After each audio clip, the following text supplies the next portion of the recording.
Assalamualaikum warahmatullahi wabarakatuh. Selamat pagi, salam sehat semua sahabat kicau mania. Hari ini saya akan mereview burung nuri tanau untuk daerah Sumatera, lebih dikenal dengan nuri tanau, dan untuk di daerah Kalimantan lebih dikenal dengan burung puling. Ya, ini saya ada punya beberapa ekor, 4 ekor burung nuri tanau. Hari ini saya akan mereview mana nuri tanau yang jantan atau yang trotolan, ciri-ciri yang jantan dan yang trotolan, agar rekan-rekan mengetahui dan tidak tertipu ketika membeli di om-yokan ya.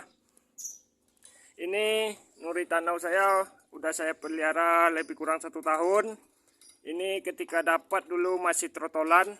Kalau udah dia berubah warna atau mutasi warnanya, kawan-kawan bisa melihatnya dengan jelas, yaitu dari paruhnya.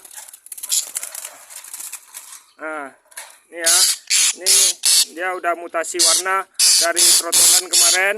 Ini ciri-ciri paruhnya warna oranye. Ini 2 ekor ini udah saya pelihara lebih kurang 1 tahun. Ini yang ciri-ciri trotolannya. Ini baru dapat saya kemarin, saya pikat. Ini trotolan jantannya ya, agar rekan-rekan lebih mengetahui ketika rekan-rekan memilih membeli di om-yokan nantinya. Untuk trotolan jantannya seperti ini kawan-kawan. Ya, ciri-cirinya, paruhnya udah mau berubah. Ini udah pasti jantan ya rekan-rekan.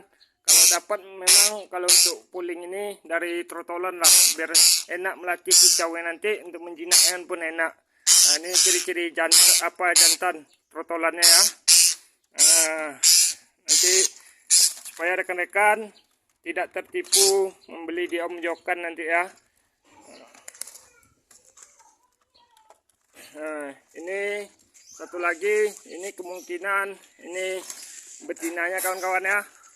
Kalau untuk betinanya, dia paruhnya nanti belum berubah kuning, nanti paruh dia akan hitam, kepala dia akan hitam. Itulah ciri-ciri puling atau burung nuri tanau untuk daerah Sumatera dan Kalimantan, lebih dikenal dengan burung puling. Burung ini termasuk mudah untuk mempeliharanya kawan rekan-rekan ya. Dia bisa dikasih millet, padi. Untuk pudingnya cukup kasih brondolan sawit atau buah sawit yang udah masak, ataupun jagung muda bisa juga. Demikian ya kawan-kawan ya, untuk review burung nuri tanau atau puling. Semoga rekan-rekan lebih memahaminya. Assalamualaikum warahmatullahi wabarakatuh.